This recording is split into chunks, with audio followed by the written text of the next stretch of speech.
everybody, Q&A session. Cast in, catch in, how do you make the heater system? Well, it's a patented system, so we don't divulge the details of how we make it because, it's be like asking, Ferrari how they're making their Formula One car so fast. They're not going to tell you. But besides to say, if you want it, you can buy it on our website, and there you go. Somebody else with a portable puppy incubator, one of our incubators. I bought one last year. I'm trying to use it the second time. It's not turning on. Plug in the box and it's lit up blue. Just give Cody a call. The number's at the beginning of this video on the logo. Give Cody a call and he'll sort it out for you. Someone says, why does the DNA come back as capital EM, little e? Because the EMs and the E's are all linked together. So basically you get one pair, you get a pair that's either E's, little e's, big EMs or little EMs. So your dog is big E, not cream, and big EM has a copy of mask. That's it. Somebody else talking about Giardia and fenbendazole for 5 days straight from theirs.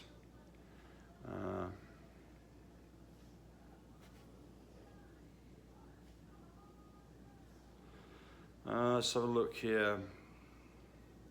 Someone's asking about Star Louise says, thank you for your tips, it worked. Okay, not sure what that was, but anyway. What are the best supplements in the UK? I don't know, sorry. I would go ask some groups of people out there who are Frenchy people or dog people what they've been giving and go by that.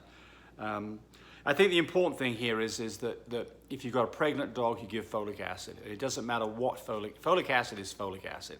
5 milligrams per day when they're bred until they whelp. And then I would just give a general vitamin. So, there's tons and tons and tons of different vitamins, and they're all slightly formulated differently, but they basically all have got similar amounts of the similar things. So go buy yourself a vitamin from a company that you respect, and I think you'll be fine.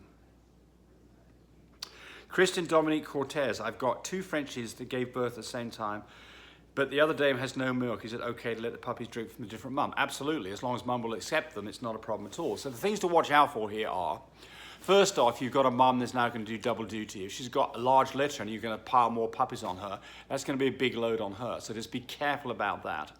And the other thing is, introduce the pup slowly so that she knows what's going on. You don't want to have some aggression going on. I hear people saying that they had a problem with this.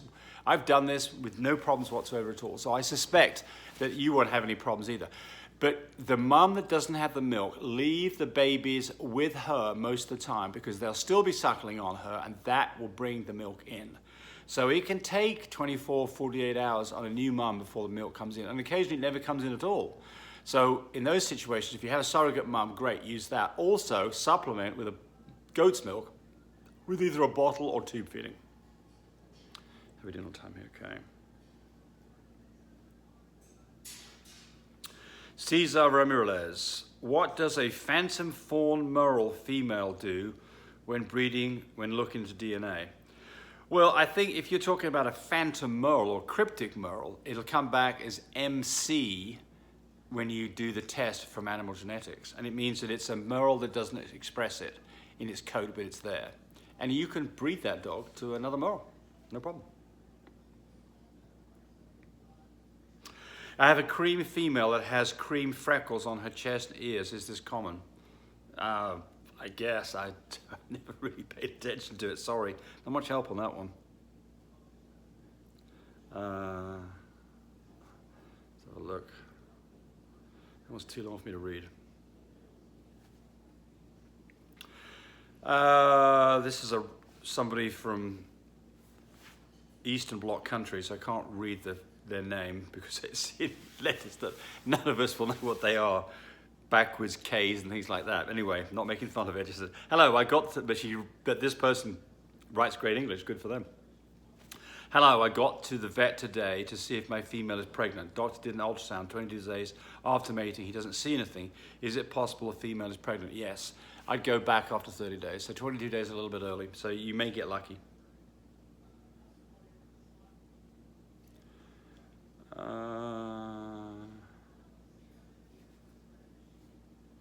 Hey James, aside from just animal genetics, color code testing, what genetic orders problems do you test for? I do a 4-panel, so that's available on animal genetics. And then I had some other comments here. There's another I hadn't even read yet, but they're talking about they were worried because their dog got back a copy of DM. Don't worry about DM in Frenchies. Other dogs possibly so, but in Frenchies they can carry it. They can have 2 copies of it, but they don't succumb to it, so it's just not an issue. Rosal's Entertainment, do you count, we're talking about doing a C-section and timing it. Do you count down from the first AI or 24 hours from first AI or from second AI? I count 61 days from first AI. Or if I have a progesterone level that shows that she's around a 15, it'd be 61 days from 15. Or if it was a 25, you might have done a surgical, then it'd be 60 days from that. And I go off the very first one because I want to get the earliest time that she could potentially go into labor. It's not a date that you're going to schedule a C-section off. It's a date that you're going to start paying attention closely to what's going on.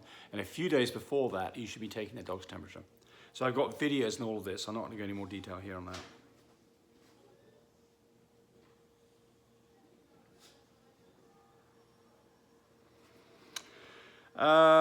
Kathleen Rayner, just to cheer you all up, I kept a Chihuahua puppy from a litter of 5. In my opinion, he was not that gorgeous as the others and could have sold him easily, but as I just kept saying, sorry, he's sold. And he's a little blue and white.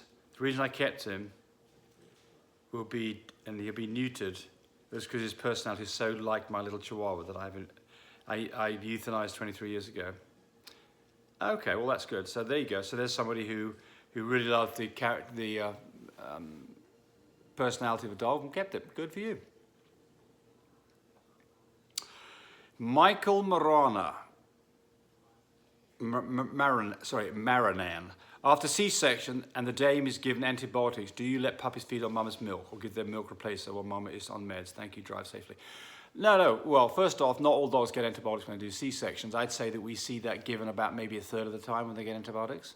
But no, not a problem at all. Just let the puppies get, I mean, you definitely want puppies to be nursing on mum to get the first milk, the colostrum anyway. And there's absolutely no reason to not let them keep on going. There's some replies here, that's what people said. Okay, so Spellman says, my vet didn't give antibiotics. Next person said, my vet doesn't give antibiotics post C-section. Somebody said, I think the vet should be using something safe on nursing mums, amoxicillin or clavamox. Exactly right. So the answer is most of the time they don't give antibiotics. The reason they do give antibiotics is typically because they've had a long C-section with the mother opened up for some time because they had a lot of puppies or complications. And so then you've got this better chance of getting some bacteria into that sterilized space. And so consequently, as a prophylactic, they give antibiotics. But I just don't think this is an issue whatsoever at all. So just go on about your business and get those puppies nursing as soon as you reasonably can. Brian, Alicia, when picking a keeper out of a litter, what are things you look for? Also, can you tell if a dog will have small ears or does it depend on the parents? Okay, well, let's just answer the last question first. Ear size does depend on parents quite a bit. So if you've got 2 dogs that have Frenchies that have really whacking great big ears, you can expect to get really whacking great big ears out of the puppies. If you have one dog that's got small ears, one's got big ears, then you can expect to have a mix of those. Not in one dog with one big ear, one small ear. Not that. But I used to have some puppies who've got smaller ears and some puppies that have got big ears. It'd be interesting if you bred a dog to a short-legged dog to a long-legged dog, and that dog always goes around in circles because one side's got short legs. Hey, I'm stopping being stupid now. Just hang up now. Turn your phone off. It just gets worse from here.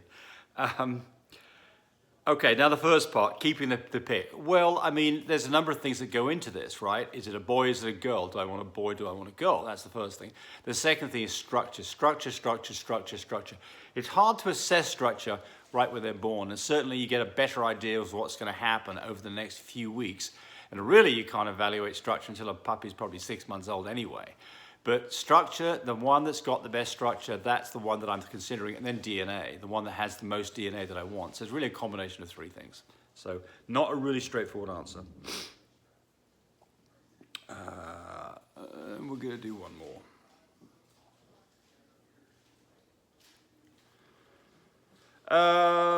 Thank Thanks for all the amazing information. I have a 5-month-old Frenchie whose back left leg just recently started getting a luxating patella. Would that be a bad idea to breed her if it was?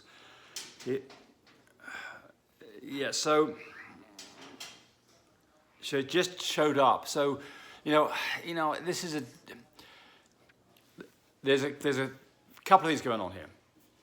The first one is this hereditary condition? Because if it is, she's likely to pass it on to some of her puppies. So that's the issue that we're worried about. The second thing is that you can get a luxating patella because of an injury, jumping off the bed, jumping off tall furniture. You can get damage to the knee joint, and that's not hereditary. So which of these is it? Well, it didn't show it when it was born, and it's showing it when it's more like 5 months old. So maybe it's the second category. But you take your chances on this, and I don't think anybody's going to be able to give you a definitive answer that says, oh no, you're absolutely fine, or no, you shouldn't do it. I mean, you just got to, if you want to go down that road, you try it and see what happens. And if you start running into problems, you stop doing that. Okay, there's a good 11 minutes used up. Thanks for watching. Bye, everybody. Thanks for watching the video. I really appreciate people who subscribe to me. It helps me, encourage me to do more of these videos. But do remember, disclaimer here, I am not a vet. I'm not a licensed medical professional. I'm purely a person who's been breeding dogs for the last couple of decades. Any information that you got from this video, use at your own risk. There's nothing implied here, and certainly this should not be used as a substitute for advice from your veterinarian or your medical professional. I hope you enjoyed the video. Come back for more of them. Bye.